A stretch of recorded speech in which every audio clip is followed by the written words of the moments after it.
I'm hotspotting from my mobile. It should be fine because I have lots of data. So fingers crossed, calls work. My laptop is plugged in, so it should run out of juice anytime soon. So this is part 3 of our connected, well, our strength/character series. So the first part was flawed. Remember, we said we won't call flaws anymore. We're going to call them inclusions. And then part 2 was connected, or connectedness, if you want to call it that. How a diamond, although it's a carbon, is not just one carbon, it looks for 4 others just to make it as strong as it is, right? So today's session is the third part and the final part of the series, and we're going to be focusing on resilience, being resilient, right? So you can say resilience or you can say resilient. And I found 2 definitions that I liked for resilience. If I can just go into my phone. And the first one is when you talk about a person, it's the person's ability to withstand or recover quickly from difficult conditions. So our ability to recover, right?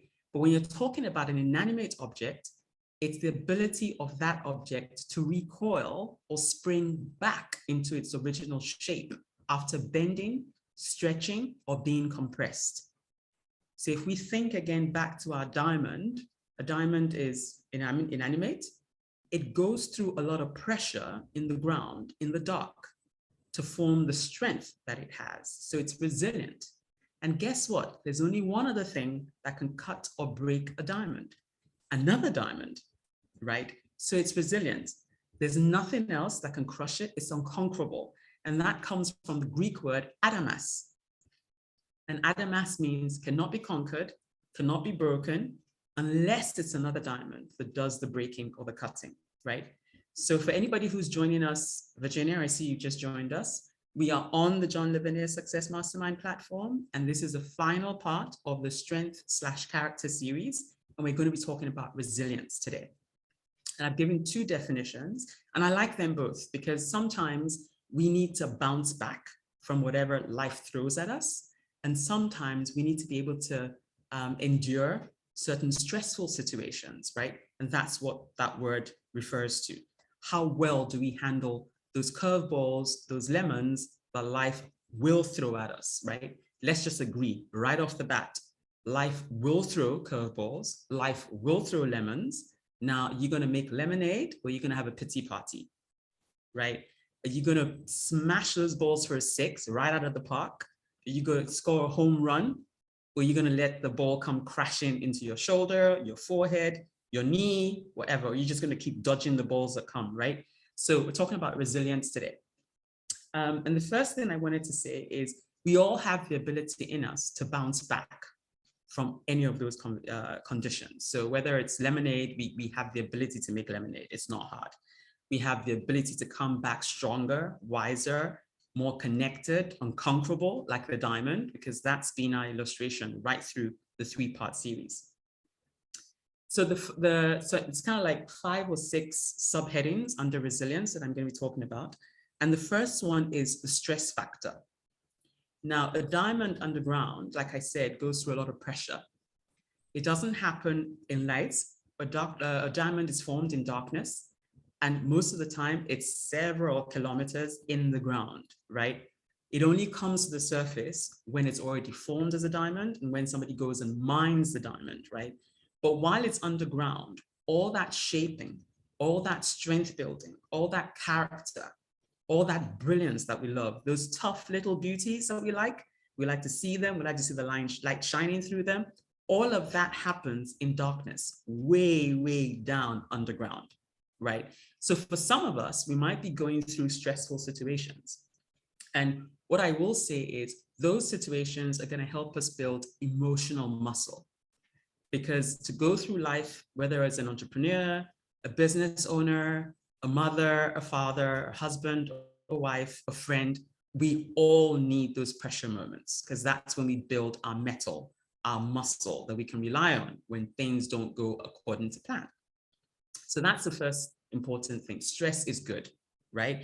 It's not all bad. We can use stress to our advantage. That stretching, that pulling, that conditioning helps us weather life storms when they come, because they will come. There's no debate about that. They will come. And as a business owner, you might set your targets, your plans, your goals, your dreams, and it may not go according to the timeline that you set. But how do you use it not going according to plan to your advantage? Because you can be a tough little beauty, right? Regardless of what happens, you can end up being a tough little beauty, and you can end up being brilliant like a diamond is, where people actually want what you have, where people want to associate with you, where people want to connect with you. So we're all, maybe some of us are diamonds in the making, but I believe we're all diamonds on this platform. That's why we're here in the first place, because as diamonds, we're connecting with other diamonds, and that's what's making us sharper and better as business owners, business builders, right? So that's the first thing. Stress is good, right? So I came across a story. A couple, they were going to travel for a conference, and they were going to Chicago. And at the best of times, Chicago is a windy city. I mean, Americans, you guys you know this better than I do, right? But this particular trip, they had the worst, or one of the worst snowstorms ever, right? But this didn't deter the couple. They still said no. They were going to get in their little hired car. They were going to make the drive. They got the children, nannies, au pairs, whatever it took. They organized care, and they set on the road, right? And then they get to Chicago, and they're in the house. And overnight, so much snow had fallen that it was like, oh my God, are we going to make this trip? Are we going to actually go to the conference? Or are we going to stay at home? And this couple said, well, we didn't drive all the way from where we live not to make it to the conference, right? So it took them a while to get the car going, shovel the snow, create a path, blah, blah, and they got on the road. But of course, as they were driving, some cars had been abandoned, right? Because not every car has what it takes to make the journey in snow. And so they saw the skid marks and the 4x4s and the big trucks that had literally been abandoned, right? But here they were in their little hired car, and they kept going. And the closer they got to where they were going, they realized, oh my God, we can't make a right turn. Why? Because the road hadn't been plowed, right? And at this point, the woman was driving, and she stops the car and started bawling her eyes out. And her husband said to her, well, sweetheart, we've come this far. Are we going to turn around now, or are we going to keep going, right? And she was like, you know what, I have a decision to make, because he couldn't drive. He's legally blind, right? So she was a designated driver. At that point, when he said that, she thought to myself, how important is this conference to me? How important is this conference for myself and my husband and what we're trying to achieve? She wiped her eyes, dried her tears, put her makeup back on, everything, started the car again, and carried on driving.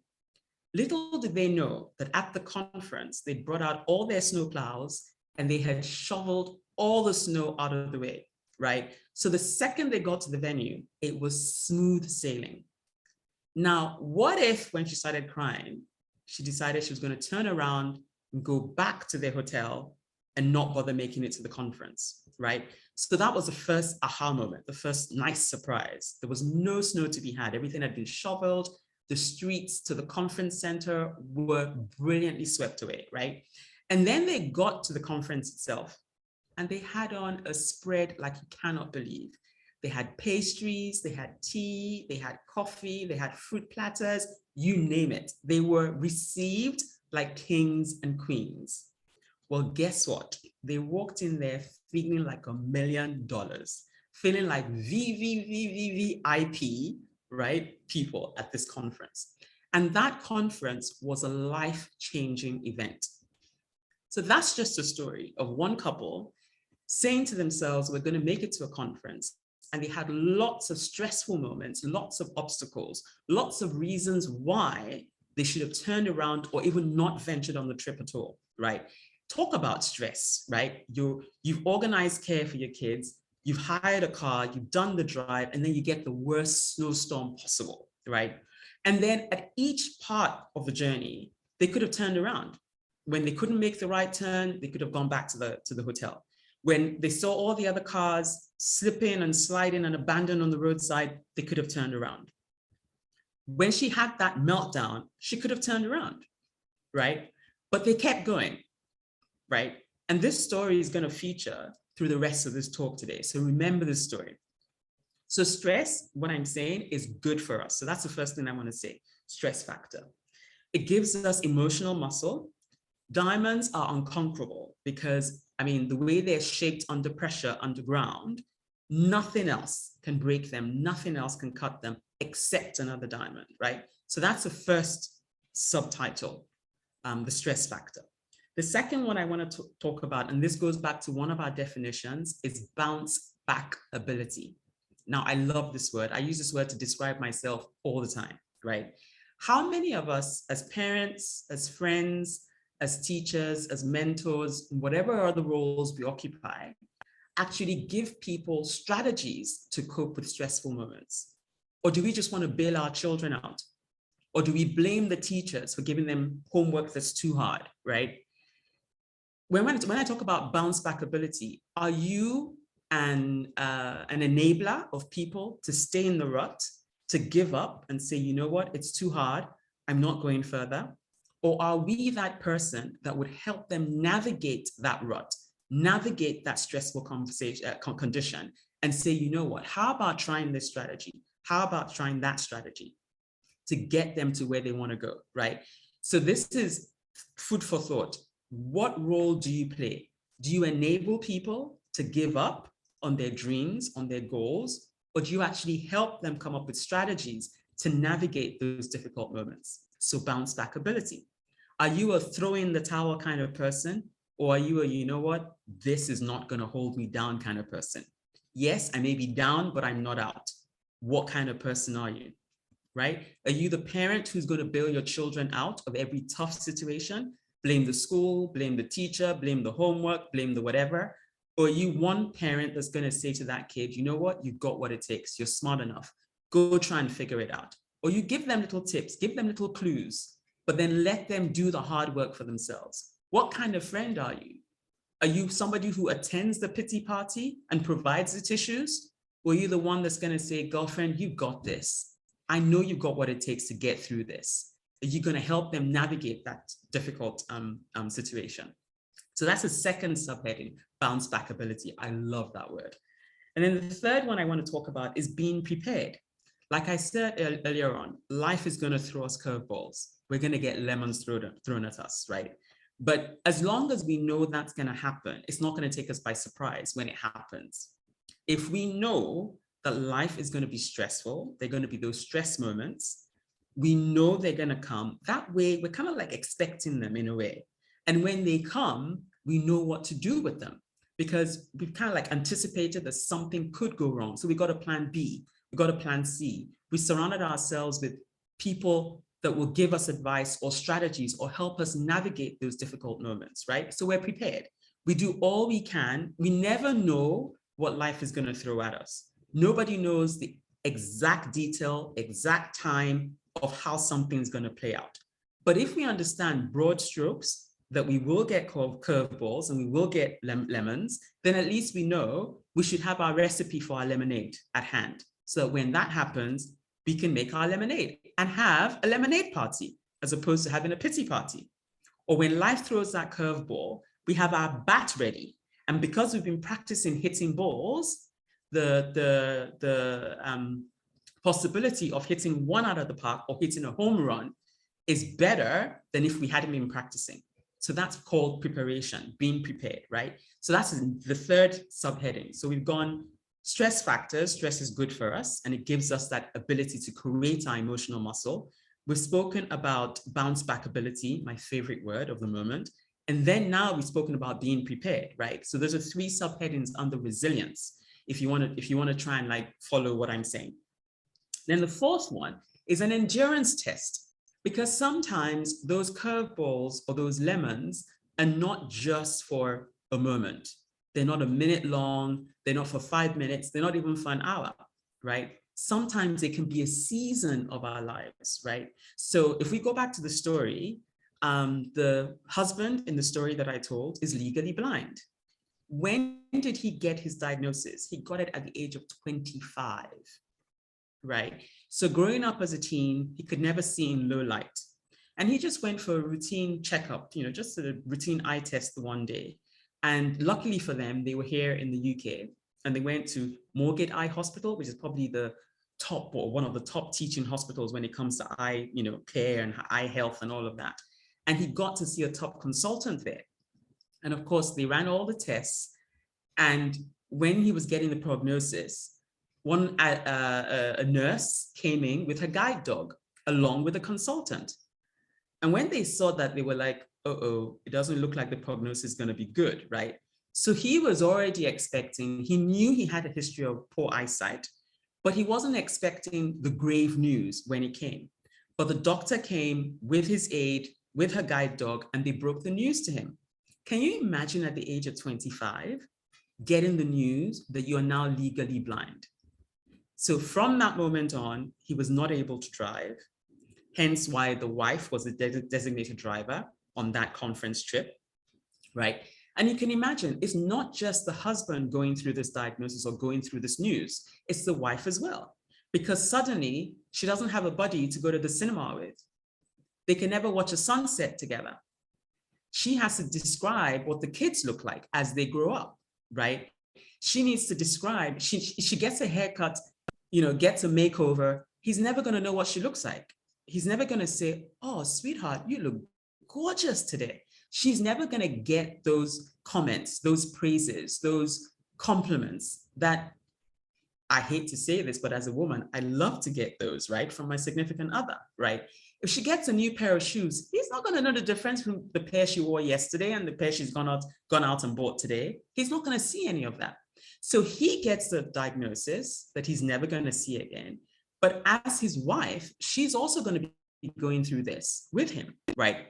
And now that incident was not a one-time thing. For the rest of his life, he's going to have to cope with that. Now, can you imagine if he wasn't prepared, if he hadn't gone through the seasons of low eyesight, poor eyesight, unable to see in poor lighting, and it's just happened like that overnight, he wouldn't have memories.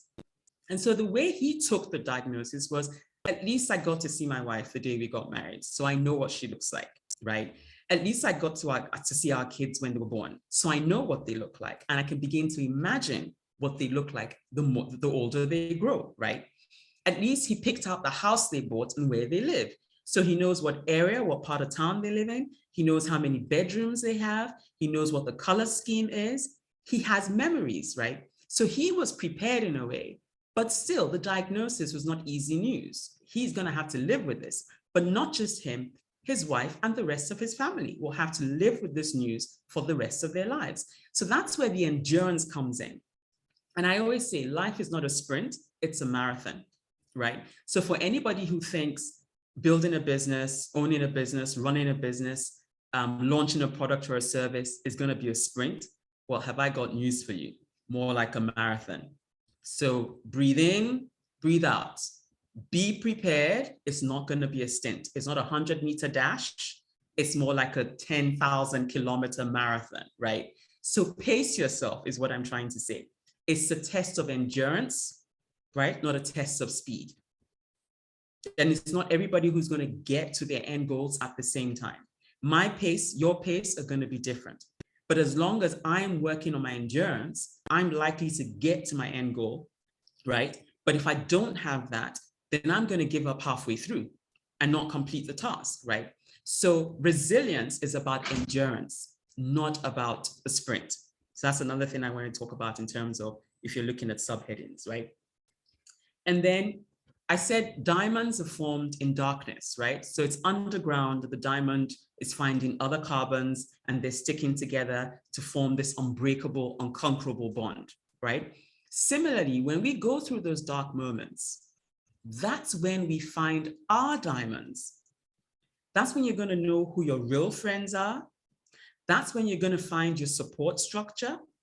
That's when you're going to find the one who's going to stick closer than a brother, right? It's in times of darkness. When everything is fine, everyone is happy to attend a party. Everyone is happy to be in the car with you as long as the sun is shining and you're going to the beach, right? But the second you got to climb a mountain and if the road is all windy, then you start seeing people say, could you let me off here, please? I really don't want to go up that mountain. Thank you very much. I'm tired. I'm going to check out now, right? So in those dark times, when you're doing your endurance test, when you get that bad news, when you get that delay, right, in that goal not being materialized, that's when you know what your resources are. That's when you know who your friends are. That's when that emotional muscle that we spoke about under the stress factor heading, that's when that muscle is tested and exercised, right? So never think that you only get good stuff in good times and in the light. When you go through those trying periods, the curveballs, the lemons, right? That's when you find other diamonds. It's in those moments you find your diamonds, the ones that are going to be with you for most of the journey, if not all of the journey, right? So don't be afraid. So there's one thing about being prepared, but don't be afraid when those moments come, because you'll be pleasantly surprised as to the network of supporters you have around you. So going back to this story with this man who lost his eyesight at the age of 25, in the ensuing years since that prognosis, himself and his wife have found who their friends are. They've had friends who have been so good at describing sunsets, so good at describing parties, so good at describing what the kids look like, right? That they've actually done audio tapes. So if he ever forgets, all he needs to do is stick one in the player and play it, and he gets reminded as to where they live, what the birds are doing outside, are the trees, are the leaves falling off the trees, are we going through what season? They found people who materially have given, so money, equipment, holidays, you name it, right? If they hadn't gone through that prognosis, and if they weren't living the reality of this news, they never would have met these people, because they'll have had no need for that. So when they talk about their journey, this couple, they actually say, oh my God, we've made such great friends since we got that news when the man was 25, right? Their kids are better for it because they know the house is designed so their father can get from one room to another without bumping into stuff, right? And everyone is so much gentler and more patient, right? And these are skills that they probably necessarily want to pick up if they hadn't had that news. So everyone is growing. Everyone's finding their diamonds in this supposedly dark period, right? So that's the next subheading. And maybe the last one, going back to our story, is determination versus deviation. Now, when the wife had the meltdown in the car, that was her crucial moment. She had a choice to make. Her husband couldn't take over the wheel and carry on driving them to the conference, right? She had to decide not just for herself, but for him and for their family, because it was a life-changing conference. Do we carry on moving forward? Am I going to be determined to finish this journey? Are we going to get to our original destination, being the conference? Or am I going to deviate from the plan? And one deviation could be, she could have left the car right there and said, you know what? I refuse to drive. And herself and her husband would have frozen to death in the car because he couldn't have driven. He couldn't see. So he would have needed her to get him to the next place, right? She could have said she's going to turn around and go back to the hotel. And that would have been a wasted trip. So the hired car, the hotel costs, cost of childcare for the kids back home, all of that would have been money down the drain. So she had a decision to make. Am I going to be determined? Am I going to do whatever it takes to get us to the conference, right? Or am I going to deviate from the plan and give up, throw in the towel and decide, you know what? I'm not doing this. But she decided, we're going to go all the way. We came here for a purpose. We're going to complete this task. We're going to get to the conference. And boy, oh boy, what a conference it was. So the moral of the story really at the end, she was saying that if they hadn't gone to that conference, the people they met there have become lifelong friends. Some of the talks that they attended together transformed their lives, right? Gave them tools to cope with the decision.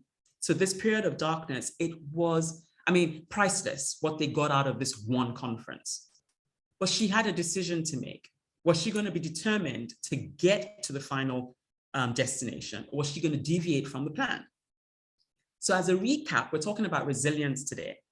And it's not just your ability to go through conditions, right? But it's also your ability to bounce back, to go back to your original state, stronger, better, more connected than you were when you started, right? Stress is a good thing. It's a factor that's going to help us build emotional muscle. We all need that muscle, but we need to exercise that muscle, right? So the muscle is only as strong as we work it, right?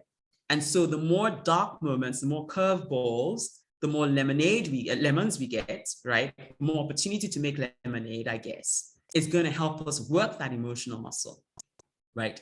And then, of course, I said bounce back ability, my favorite word. And then being prepared. As long as we know that stuff is going to happen, we can get the tools, the strategies in place before they happen. We can surround ourselves like this platform with like-minded people that will help us get over the finish line. And that's what we're doing here. We're all helping each other. Doesn't matter if you're having a rough day, a bad day. If you come on here, there's a lot of support on here. You have a whole host of cheerleaders. John alone, his energy will get you going anyway when he starts talking, right? It's just there's so much information, so much wisdom, so much help, so much love on this platform. And that's why, some days I'm just so grateful that I can be on here.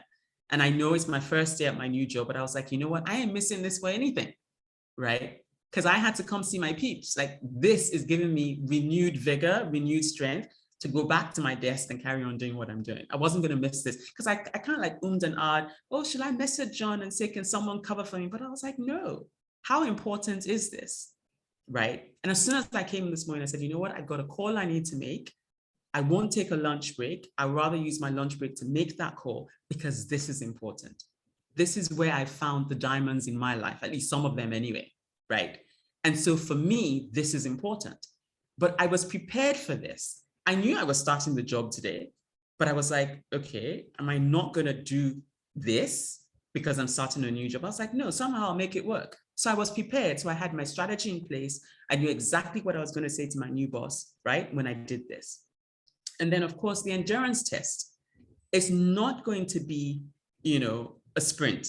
Life is a marathon, right? I'm going to be here for the next, I don't know how long in this role, right? I started today. I'm not going to walk out tomorrow.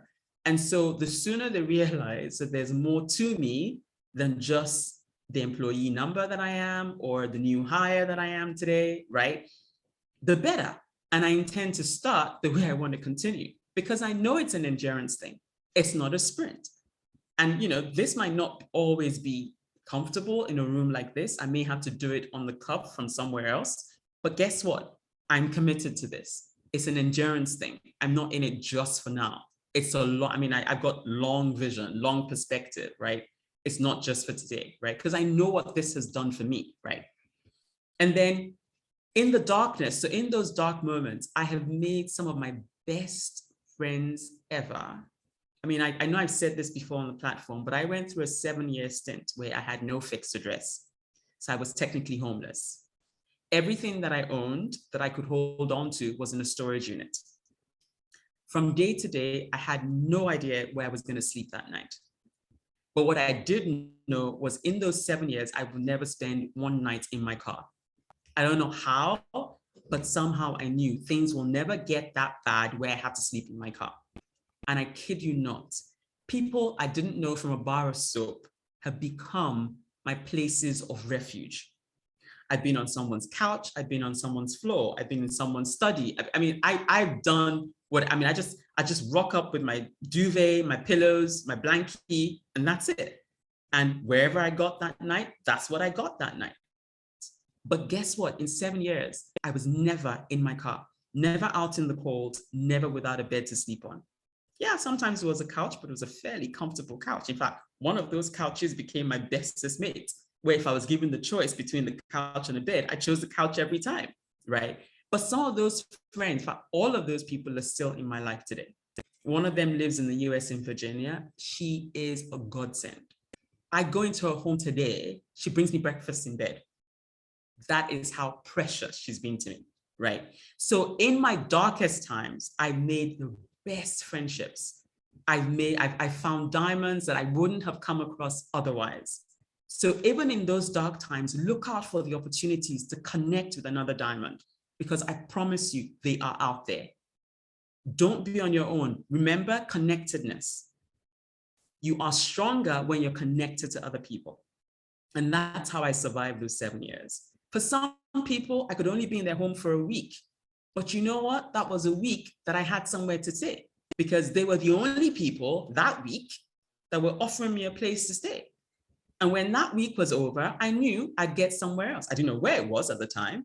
But when I left and I put my duvet and my pillows back in my car, I knew that that next night I wasn't going to be in my car. And sometimes it was like 10:59 p.m. I'd get a random call from a friend and they'd say to me, "Oh, where are you? You sound like you're driving." I'm like, "Oh, I'm sitting in the car, the engine's running." I'm like, "What are you doing in your car, the engine running?" And they're like, "I've got a spare room." One of those calls, I ended up staying with this particular friend for 3 years of those 7 years. I didn't know her from a bar of soap. We just happened to go to book club together. And she said, "I've got a second bedroom that I'm not using." One night became 3 years. And the only reason why she let me go is because she was getting married and her husband was moving into the flat with her. Otherwise, we'd still be roomies today. 3 years. She never took one dime from me, not $1, nothing. I didn't know what her bills were. She never let me buy anything. The only thing I bought was food. She kind of like said to me, "Take whatever you need in the fridge, however much space you need, freezer." She didn't cook.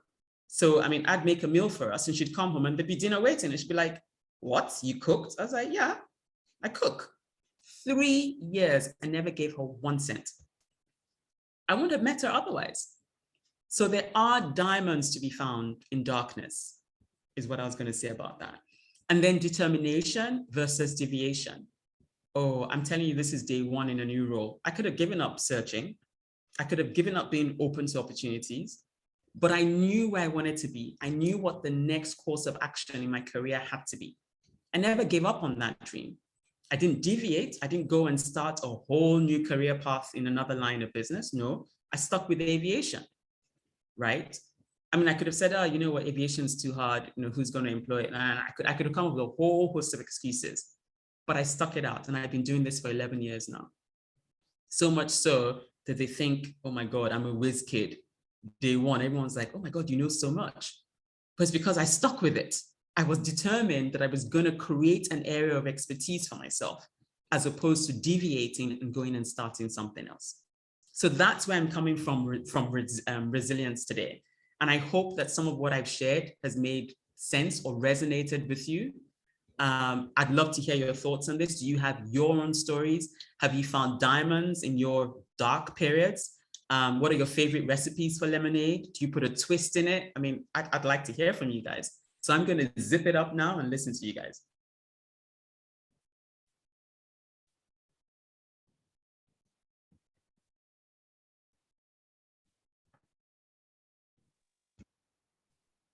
Yes, Missy, you got the floor. Hey, well, they're too slow. So Hello. there's really nothing left to say after you speak, because it is so moving and it is so vitally important that you got these messages across and laid it out for us in 3 different sessions. And hearing this last part, I did not know that you had that period of life. That's a long period to go through that way. And you never gave up. And because you didn't give up, somehow that brought these people to you at 10:59 p.m., whatever it happened. But yeah, I've lost what I thought my whole life were diamonds. So I guess they weren't. I guess the pressure showed that they weren't diamonds from whatever my thing was. And one of them's, I'm reeling back in a little bit. But the darkness, knowing, you made the darkness sound like, a day at the beach. That's what it's all. So I had some yesterday. I had some darkness yesterday, and a little bit today. I'm just going through a little thing, but I am determined, and John fired me up in some other meeting, and I have targets. I don't know at this moment what we'll have with it, but I've set the target and I'm going to go for it. And that's, if I don't, I don't. But if I don't try, I certainly won't. And if I don't, then I'll know that that was a curveball. And I gotta get my bat ready. Maybe John doesn't want me to use the bat. He's already afraid of me. Yeah, so I gotta get the lemonade recipe going. And maybe thinking of it in a different way like that, because I'm Yeah. very happy that you gave those two examples. Because to me, it's always a bat. But it's time for me to change to lemonade. I'll come have some lemonade with you. Well, then maybe some liquor in it at a certain point. So, but thank you. God bless you for this talk. It meant so much to me. Thank you. Oh, God bless you too. Thank you, Missy. Wonderful in this position. Wonderful. Thank you. Thank you. Thank you for your comments, by the way. I saw your comments in the chat. Thank you. Yeah, you guys are my people. Like, you guys make me part of who I am. You're part of my journey, part of my story. So I can't let you down now. Important or not, you guys still matter. So yeah. Yeah. And amen to that, becoming the boss. Yeah, I receive that. I receive that wholeheartedly. Thank you, Mandy. I always have time for you guys. I mean, first day or not, there's always time for JLSM, always. Virginia, I can see you've also said something. Oh, thank you. I'm grateful for you too, accountability partner. And you're a resilient woman too, Virginia. So yeah, it takes one to know one. Catherine, you got your hand up. Yeah, I was just going to say that in a very, very short period of time, I mean, I've been with you guys 2 months now. You guys have become my diamonds. I love coming here. It's so fantastic. You guys are so uplifting. And my mindset has just completely turned around. Fantastic. I just want to say thank you guys for that. Oh, It's you're really welcome, amazing. Catherine. Thank you for joining us. You enrich us as well. So yeah, we're glad to have you. Thank you. Thank you. Does anybody else want to weigh in on this?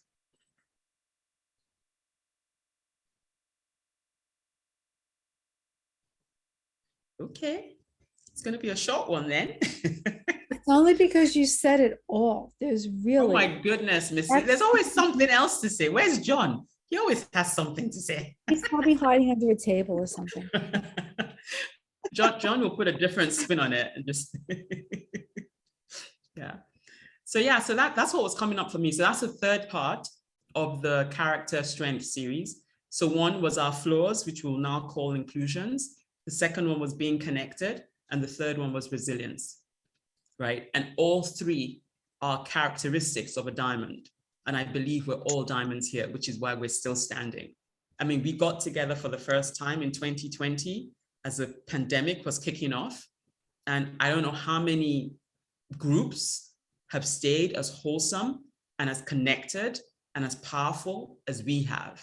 A lot of people have fallen by the wayside, but here we are, growing, becoming better versions of ourselves. I mean, John has still kept this platform open. Bless you, John. Like, from our hearts, you know, we appreciate you so much for this, because for a lot of us, this became our life